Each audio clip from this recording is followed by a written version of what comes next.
Good morning. Welcome to the Point. We're happy this week to have our senior U.S. Senator with us. Senator Debbie Stabenow is here again. Thanks for coming back to the studio. Well, it's good to be with you always, and this is a new studio since I've been here. Yeah. It looks great. Thank you for that as well. I want to talk to you about something that you and I have talked about, I believe, since its inception, and it's the idea that there would be a federal program, and might I say, as a percentage of the budget, not a very big federal program, but very big in impact when it comes to the Great Lakes. And it's called the Great Lakes Restoration Initiative. You can talk a little bit about the inception and all of that, but this is something different. In addition to coming up with the idea, getting it implemented using bipartisan resources to do that, and to make sure that the resources remain when this administration tried to either totally or largely cut them, this is something new. This is an extension and expansion. So let's talk about what is the Great Lakes Restoration Initiative and why should I care about it? Why should everybody watching care about it? Well, first of all, back in 2009 as a member of the Budget Committee, this is something that I put forward to have a permanent fund, which we now have, called the Great Lakes Restoration Initiative, so that when we have issues that come up, we can more quickly respond. And I remember part of it at the time was the fact that it was the first time we were hearing about Asian carp, and right after we got the initiative going, we had the Army Corps and the relevant people meeting with our delegation within a week, and we could actually respond and get people out in the Illinois River. Now, if we didn't have the fund dedicated to the Great Lakes, and we had to go back for an appropriation and do all these kinds of things, it would take months and months and months,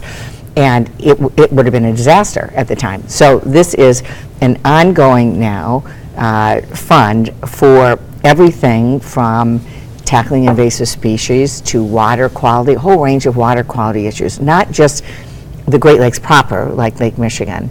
It's the rivers and creeks and streams. It's the Grand River right here in Grand Rapids, working on all of those issues. Everything that comes together, the erosion that goes, contaminants into the water. And we now have a fund that we were able to authorize as a permanent fund with $300 million a year. The challenge is that the needs are going up between the climate crisis, between what we're seeing on water levels and what we need to do on a whole range of things that relate to water quality. We are seeing more requests than we can meet in terms of really important things to be doing. So this reauthorization, which is co-authored with my Republican colleague from Ohio, Rob Portman, of course, Senator Gary Peters, we have a House bipartisan bill as well, would reauthorize for 5 years and gradually increase the funding that we could spend. So it would go from 300 up to 475 million over 5 years. And I can assure you, based on the needs that folks are coming forward with, we certainly can use those resources. Well, you made an interesting point that I think when you think about the Great Lakes, I think some people think about them in a vacuum, but the Great Lakes are made up of all of the ground contaminants and everything that flows across Illinois and Indiana and Michigan and Ohio. So all of that interior work is vitally important to keep the lakes safe. Absolutely. Well, and the creeks and the rivers all around West Michigan, the lakes that flow into this. I mean, we've worked on major quality issues on Muskegon Lake and White Lake and all kinds of lakes around where there were major contaminants that were then flowing into Lake Michigan. And I'm going to get a little bit off the beaten path, but I remember we were down in St. Joe, Benton Harbor, somewhere, doing a media event when you were chair in agriculture, and you were working on best practices for groundwater control in agriculture, and that too kind of dovetails with this. No question. There's sort of two ways I've been coming at this, protecting the Great Lakes and our whole, what we call the Great Lakes Basin, the watersheds. One is Great Lakes Initiative funding. The other is conservation in the Farm Bill. And you're exactly right. We were down announcing a community project for St. Joe River. Major sediments in the river. They were trying to clean up the river, and that went from Indiana, all the way up and went again into Lake Michigan. And in fact, the senator from Indiana was with us at that point, and Senator Peters and I announcing this effort with farmers, the business community, environmental groups, and so on, where they had identified this as a local issue of water quality. And then my Farm Bill programs, and at that time, it was a brand new regional partnership program. Those funds were brought in it's a matching fund. The federal government plays part of it, local groups play part of it. So you're absolutely right. It's all connected. You and most of the delegation took a trip over to Yes. the Brandon Road Locks. Brandon Road Lock and Dam. Yes. That's in yes. Illinois.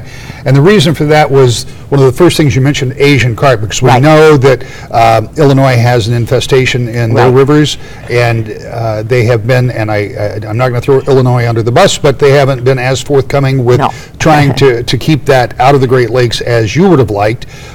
What did you learn on that trip? What did the delegation see and learn? Well, this was a great trip. As you know, since my becoming the senior senator, I have felt it was important to have our delegation on a bipartisan basis go someplace of significance for Michigan and be able to come together and focus on the individual issue. We did that with our military installations a couple of years ago. We went up to the Sioux Locks, and then we were able to actually move that forward. Now that's on track and moving forward with funding and so on. So this is incredibly important, and the timing was important because we have a new governor of Illinois who's very supportive. Our governor has been a real leader in bringing governors together on a bipartisan basis, which is great. The Army Corps of Engineers, which has to be the ones to sign off on anything that's done structurally, it involves some technology and so on. They have finally agreed with us, put forward a specific plan with specific funding, and this is really important. Army Corps of Engineers do a great job, but they have so much on their plate, and they are so slow, it seems, that just because there's so much on their plate, and we are constantly focusing them on the Great Lakes because they tend to focus on the coasts and other areas. So we went there with the Army Corps, who committed completely to us to get going on pre-engineering this fall to be able to move forward. People from Illinois were there, people from the governor's office. This was really, really important. And basically, what we have is about 40 miles south of Chicago. It's a place where all the rivers come together through this, what's called Brandon Road Lock and Dam. And this is the best place to put up new technology to stop the fish. The fish are coming from Illinois River, Mississippi River, and going on up. And so because of a number of temporary things that we've been doing for a number of years, we've been very lucky that so far they've been working. We've actually held those fish back to about 50 miles south of there. And so our concern is there's only so long you can do that. So this is new electric fences that go down. They don't stop the barges from going through.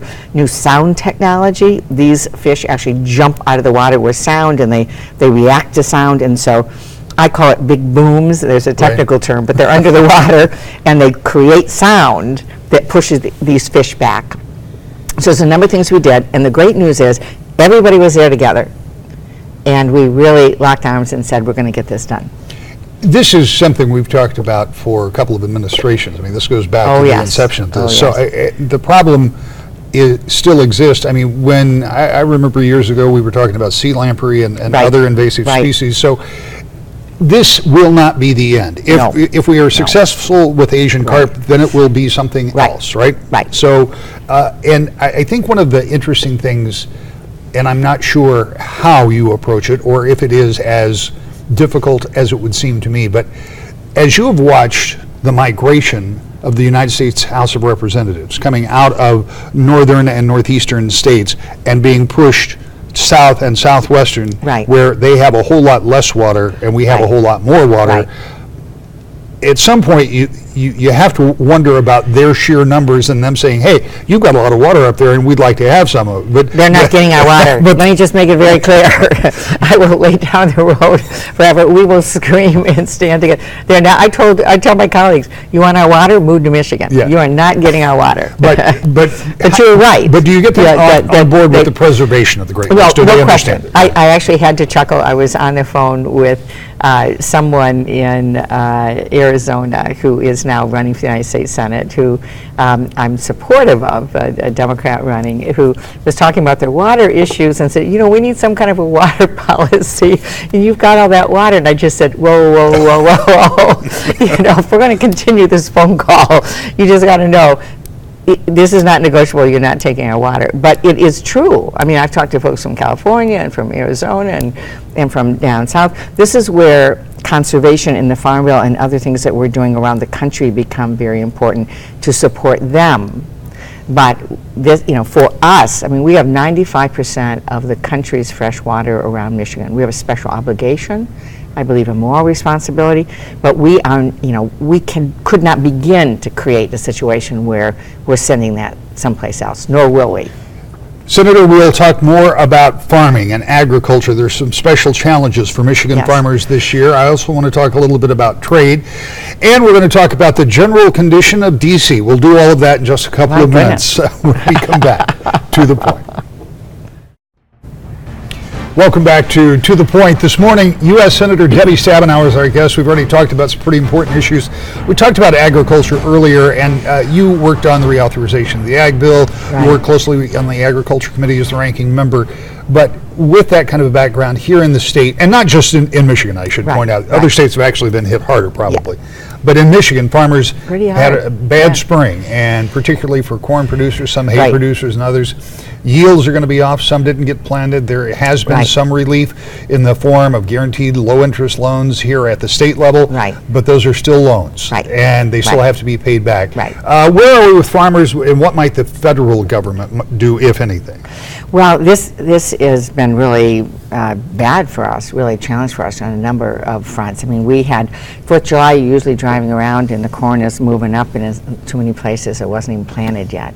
And so we a lot has now been planted, and actually if we have a beautiful fall and it goes a little longer, maybe we'll be okay a little bit on yields. But this has been disastrous from weather, and as the weather is more intense, which relates to climate challenges, we are seeing more rain, and then it goes to more drought and whole variety of things that our farmers are really on the front lines of trying to deal with. And not only our row crops, but specialty crops, our apples and cherries and peaches and blueberries and so on, who can be very sensitive to the weather changes as well. So at this point, we have a couple of things. We prepare for that through Farm Bill programs, the 5-year programs that we have, crop insurance, which now covers many more crops than it used to, because I've really made that a priority. It didn't used to cover fruits and vegetables, and now it does. And so when you have a loss, there's also crop insurance. We are asking for disaster assistance because of some of the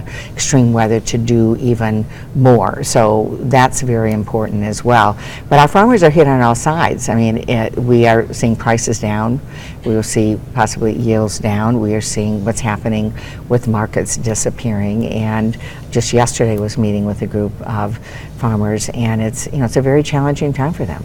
Well, part of that relates to weather, obviously, the part that I was talking about initially, but you alluded to, and it is true, that trade policies and trade has a big impact on farmers and on Michigan in general. For a couple of administrations, I said this earlier, but we've talked about something else, and that we've talked about China in terms of being guilty of manipulating their currency. I know you talked with President Bush about that. You talked with President Obama about that. And now we have this President Trump, that seems to recognize that, but approaching some of these trade policies in ways that we haven't seen before. And some of that has had an impact on farmers too. So what are you hearing from farmers about that? Very, very concerned about that. And let me start with saying that President Trump has labeled China a currency manipulator, and I agree with that, because that's something that our other presidents, I urged to do and did not do. So that's a positive thing. More broadly, though, I am very concerned. There is no real strategy, and it feels like they have decided to pick fights with everybody in the world. All of our allies go after Canada and say somehow they're a national security threat, or Mexico is.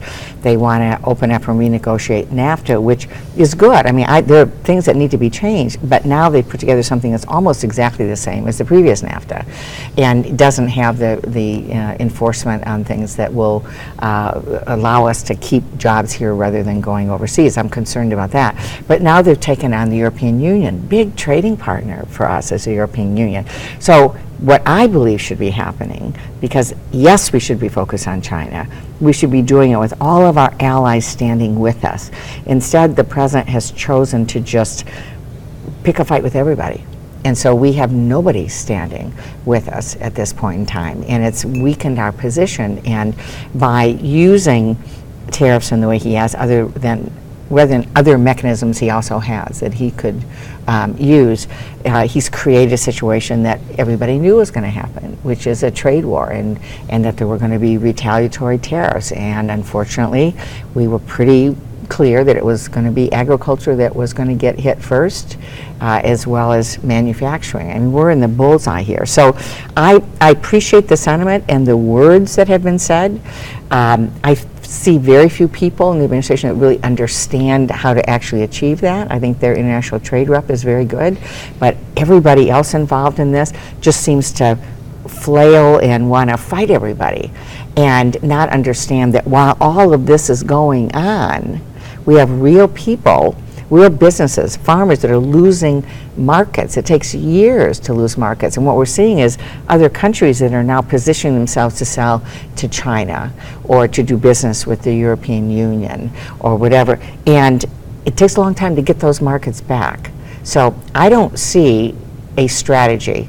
You know, I'm all for accomplishing what they want to do in terms of holding China accountable. I do not in any way see a strategy right now. Is there an effort either in the Senate or in the House to form some type of a bipartisan group to try to help influence that, or is that possible in the environment in D.C. these days? Well, a number of us have been trying. I mean, I sit on the Finance Committee, which, among other things, oversees trade. We've had a number of hearings. I've been in a number of bipartisan meetings trying to address this. Also, because of my concern about what's happening with our allies, I've actually been on bipartisan trips recently to meet with the trade leaders in other countries to try to keep things open here so that, you know, that they understand that members of the United States Senate and the House want to work with them, that we're not interested in being isolationists. So from my perspective, I start with trade saying we want to export our products, not our jobs, which means it matters what's happening in Mexico on labor and environmental standards. It matters whether or not it's fair trade with China.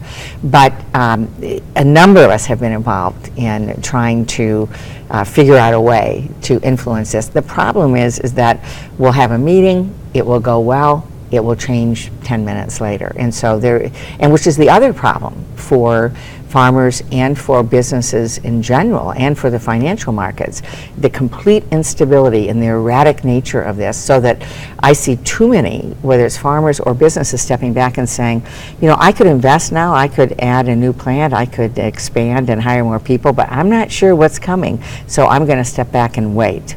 And so it does matter having some consistency and some stability in the marketplace. And again, our farmers are really in the worst spot, I think, of anybody on all this. I don't want to spend too much time on politics, but I have to ask, 3 years or almost 3 years into this administration, and we know what the turmoil looked like. I was with you in Washington shortly before the inauguration. We talked about it. You said you would be willing to work with this president on places where you could find agreement. I wondered out loud if things would become more normalized, if things would settle down a little bit. And we saw the midterm elections, and they were, as you would have predicted, the power in party lost in the House and lost at state level. But it's hard to take the old paradigms of watching politics and campaigns and even policy and overlay it over today. It's an unsettled electorate. I think it's an unsettled body politic to some degree. What is it like in Washington today versus your freshman year as a congressperson? It's very different, and I work across the aisle every day, as you know, Rick, even in the midst of all of this. Last December we got a farm bill done, which looks like, looking back on it now, looks like a miracle, because nothing very substantial has gotten done since then. I'm working across the aisle with Senator Roy Blunt from Missouri on expanding mental health substance abuse services. I think we're actually going to get something done, and on health centers. But it's very difficult because there will always be ideological divides, partisan divides. Yes, it's gotten worse over the years.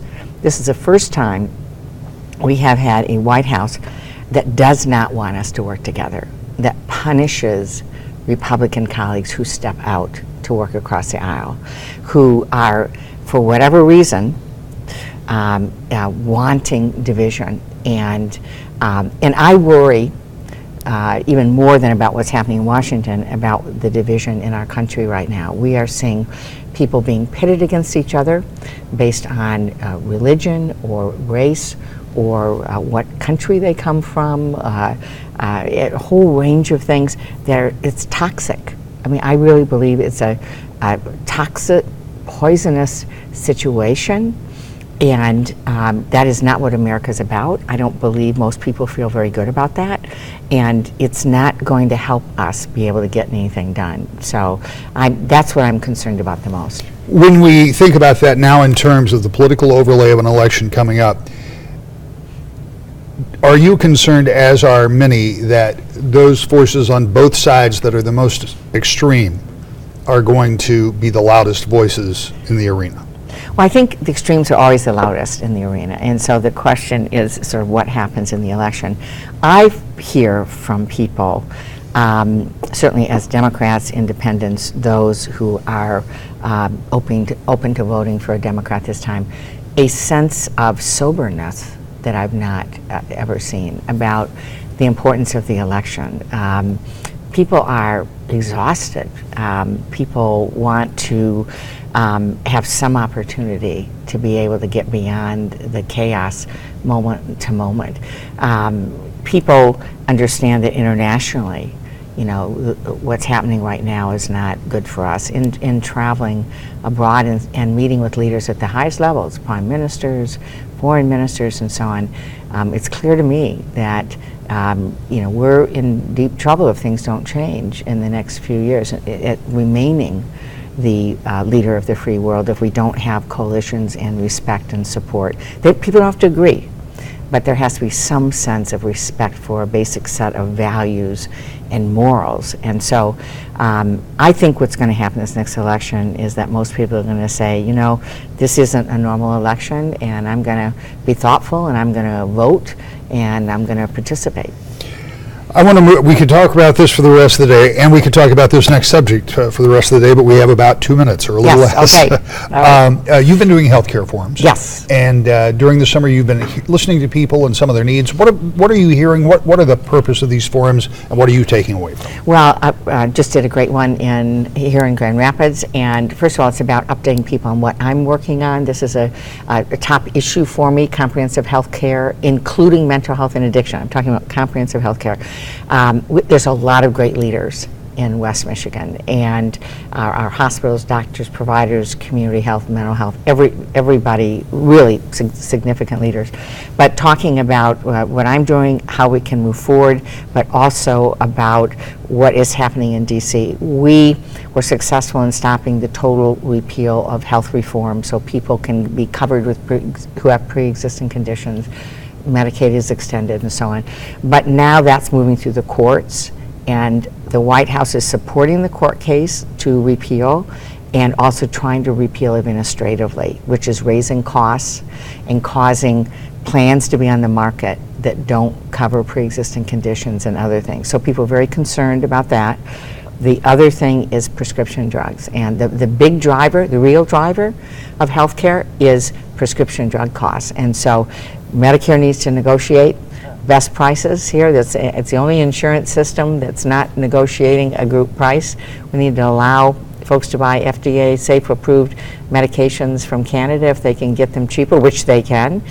And we need to do a number of things that will bring down prices of something that's not a frill. It's a basic part of people being able to stay alive in many cases. Senator, I hate to stop it here. Next time we'll have to make the show an hour. Thank you for coming in and doing this. Great. Good to talk to you all. We're back with more To the Point. Next week when we come back, it'll be all about the Michigan budget. Thanks to Senator Stabenow. See you next week. To the Point.